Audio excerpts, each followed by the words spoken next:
Este asunto de la honradez por Bill W. La cuestión de la honradez afecta casi todos los aspectos de nuestra vida. Tenemos, por ejemplo, los diversos fenómenos muy generalizados y asombrosos del autoengaño. Hay esas espantosas formas inconsideradas de decir la verdad que muy a menudo carecen de prudencia y amor. Luego tenemos esas incontables situaciones de la vida en las que únicamente servirá la pura honradez.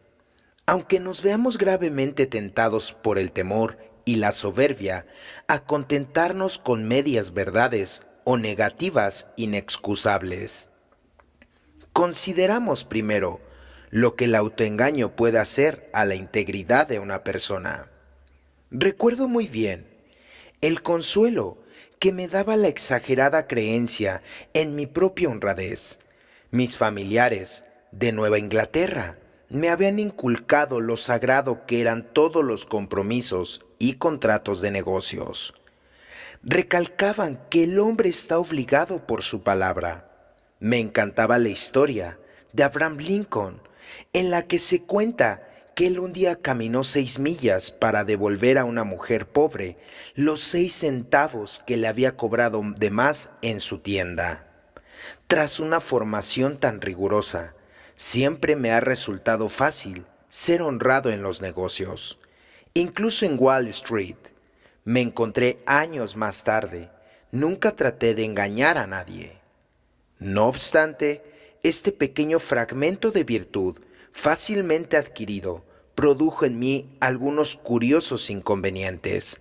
Me sentía tan absurdamente orgulloso de mis principios de negocios que nunca perdía la oportunidad de expresar mi gran desdén por aquellos compañeros de Wall Street que eran propensos a estafar a sus clientes.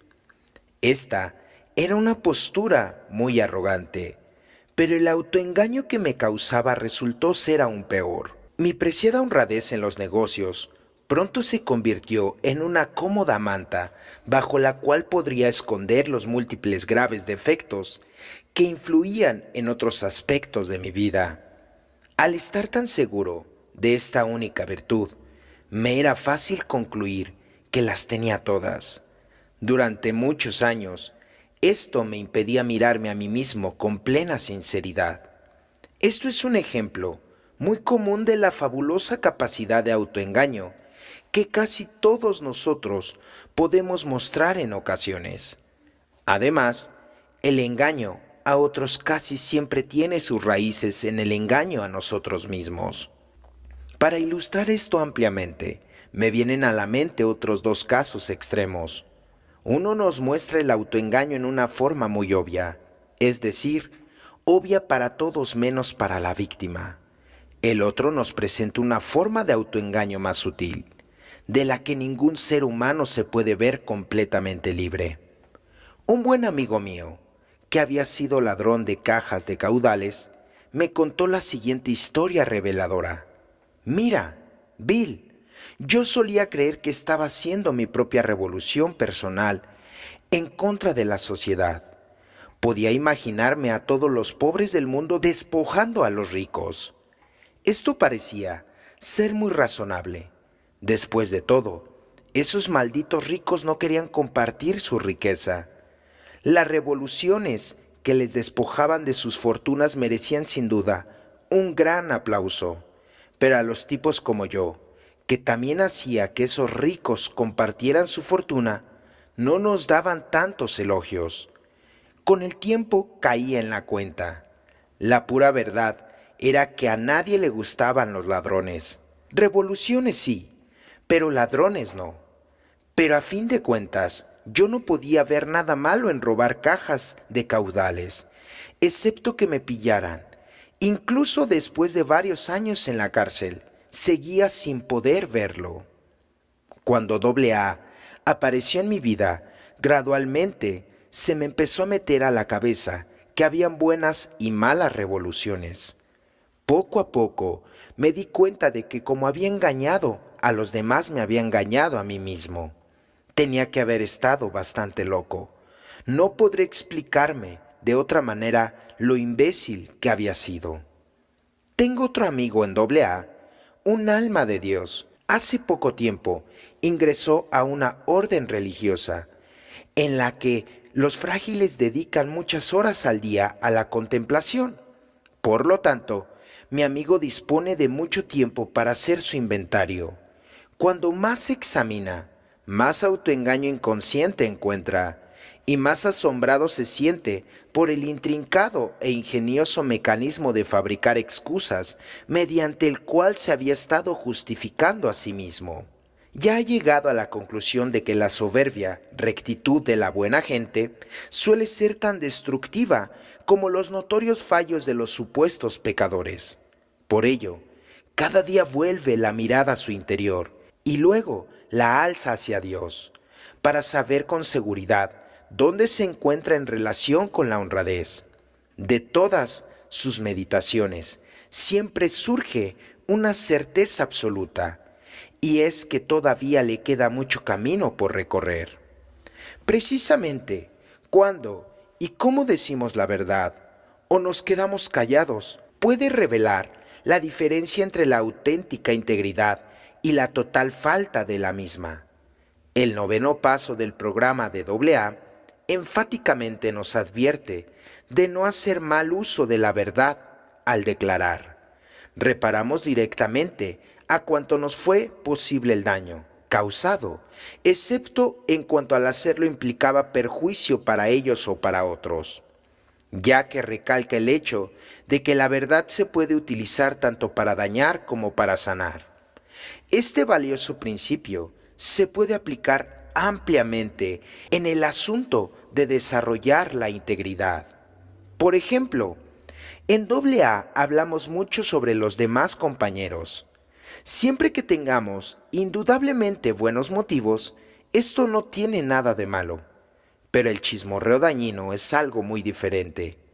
Aunque estas habladurías pueden estar basadas en hechos bien fundados, el abuso así de los hechos, por muchas vueltas que le hemos dado, nunca llegará a parecerse a la integridad. No se puede pretender que este tipo de honradez superficial puede hacerle a nadie ningún bien. Así que reconocemos la apremiante necesidad de examinarnos a nosotros mismos. Después de una racha de chismorreo, nos vendría bien hacernos las siguientes preguntas. ¿Por qué dijimos lo que dijimos? ¿Era nuestra única intención ser serviciales e informativos? ¿O quizás estábamos tratando de sentirnos superiores confesando los pecados de nuestro compañero? ¿O, por temor o antipatía, tal vez estábamos intentando perjudicarle? Esto sería un intento sincero de examinarnos a nosotros mismos y no al otro compañero. Aquí vemos la diferencia entre el buen uso y el mal uso de la verdad. Aquí empezamos a recobrar la integridad que habíamos perdido. No obstante, en ocasiones nuestros verdaderos motivos no son tan fáciles de determinar. A veces, por ejemplo, nos creemos obligados a revelar algunos hechos muy perjudiciales para así poner fin a los abusos cometidos por cientos de malhechores. Nuestro grito de guerra es ahora, todo por el bien de AA, o algo similar. Armados de esta falsa justificación, convencidos de nuestra rectitud, nos alzamos al ataque. Puede ser cierto que haya una auténtica necesidad de remediar una situación perjudicial. Puede ser cierto que tengamos que valernos de algunos hechos desagradables, pero lo decisivo del asunto será cómo nos comportemos. Es imperativo que estemos seguros de que no contamos entre aquellos que ven la paja en el ojo ajeno, sin ver la viga en el propio. Por lo tanto, es conveniente hacernos las siguientes preguntas. ¿Tenemos una clara comprensión de la gente involucrada en esta situación? ¿Estamos seguros de habernos enterado de todos los hechos? ¿Es realmente necesaria alguna crítica o intervención por nuestra parte? ¿Podemos decir con toda seguridad que no estamos asustados o airados? Únicamente después de someternos a un examen así, podemos confiar en que estamos actuando con el cuidadoso criterio y con el espíritu de amor, que siempre serán necesarios para mantener nuestra propia integridad. Ahora pasemos a considerar otro aspecto de la cuestión de la honradez. Es muy posible que aprovechemos la pretendida falta de honradez de un agente, utilizándola como una excusa plausible para no cumplir con nuestras propias obligaciones.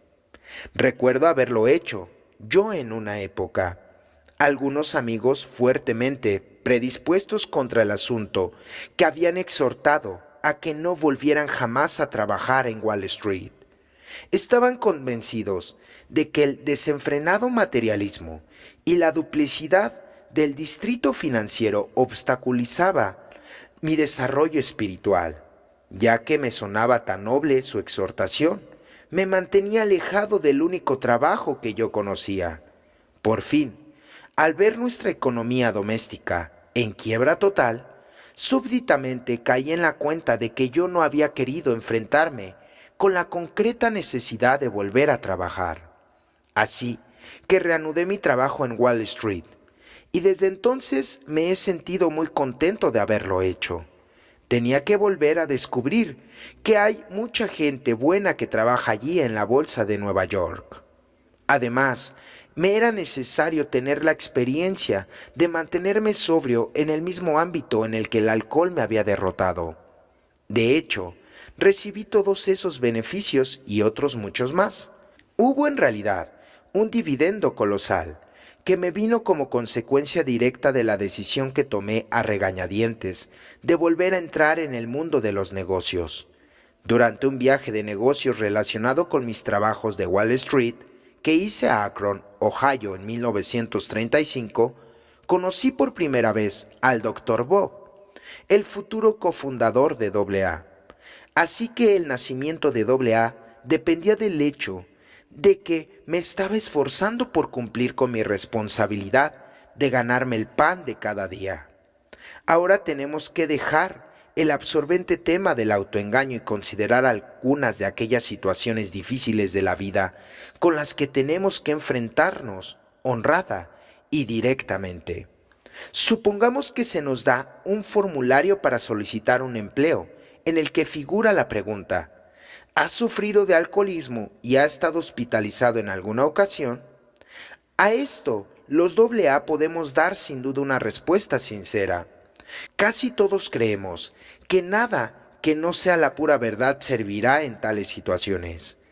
La mayoría de los empleadores sienten respeto hacia nuestra comunidad y les gusta este tipo de franqueza, especialmente cuando revelamos nuestra pertenencia a AA y los resultados de ser miembros de la comunidad. Por supuesto, hay otros muchos problemas de la vida que nos piden esta misma franqueza. Por lo general, las situaciones que requieren una total honradez son muy claras y fácilmente reconocibles. Simplemente tenemos que enfrentarnos a ellas, a pesar de nuestro temor o nuestra soberbia. Si no lo hacemos, sin duda sufriremos los conflictos cada vez más intensos que solo se pueden resolver por medio de la simple honradez. No obstante, hay ciertas ocasiones en las que decir la verdad de forma inconsiderada puede causar extensos estragos y daños permanentemente a otras personas. Siempre que parezca que pueda suceder esto, es probable que nos encontremos en un gran aprieto. Nos veremos desgarrados por dos tentaciones. Si la conciencia nos atormenta lo suficiente, puede que abandonemos toda prudencia y amor. Puede que tratemos de comprar nuestra libertad diciendo la cruda verdad, caiga quien caiga. Pero esta no es la tentación común y corriente. Es mucho más probable que miremos hacia el otro extremo. Nos pintemos un cuadro muy poco realista del tremendo daño que vamos a causar a otros. Al pretender sentir una gran compasión y amor para con nuestras supuestas víctimas, nos estamos preparando para decir la gran mentira y nos sentimos completamente contentos. Cuando la vida nos presenta un conflicto tan atormentador, no se nos puede culpar por sentirnos confusos. Puede que tengamos que confesar que, por el momento, hemos perdido la capacidad de distinguir entre el bien y el mal. También será muy difícil admitir que no podemos estar seguros de recibir la orientación de Dios, porque nuestras oraciones están repletas de fantasías. Con toda seguridad, este es el momento en que debemos pedir el consejo de nuestros mejores amigos. No hay otro sitio a donde recurrir.